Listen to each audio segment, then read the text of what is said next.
Now, the thing is, with Brexit, I don't think that's what the debate's all about. This is Trumpism. Everybody's got a version of it. Trumpism. Remember Donald Trump? Yeah. Right, okay. So, well, here's what I mean by Trumpism. For the past 25 years, particularly the centre-left, has told the bottom 60% of the income distribution in the country the following story. Globalization is good for you. It's awesome. It's really great. And we're going to sign these trade agreements. Don't worry, there'll be compensation. It'll be fine. You'll all end up as computer programmers. It'll be fantastic, right?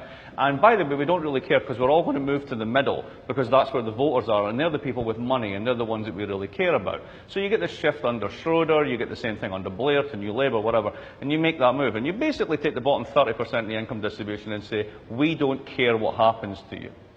You're now something to be policed. You're now something to have your behaviours change. We're going to nudge you into better patterns, as the Americans like to say. It's a very paternalist, very patronising relationship. This is no longer the warm embrace of social democracy, arm in arm with solidarity with the working classes. They're there to be policed and excluded in their housing estates so that you feel safe in your neighbourhoods, so that you can have your private schools, they have their public schools, which you don't really want to pay taxes for anymore. So once this has evolved over 20 years, you have this revolt not just against Brexit. It's not about the EU. It's about the elites. It's about the 1%. It's about the fact that your parties that were meant to serve your interest have sold you down the river. Kind of keep Le Pen. Yeah, maybe they're all the same. Think how ridiculous this is. Think of this one thinking this one through. This is basically a revolt against technocracy. It is a revolt against governance by unrepresented, unelected, undemocratic elites.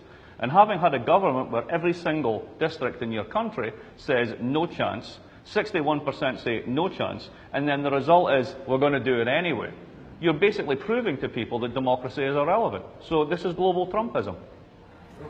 And at the end, it's a no-win scenario. I mean, well, it's a no-win scenario until basically elites figure out that at the end of the day, as I like to say to my American hedge fund friends, the Hamptons is not a defensible position.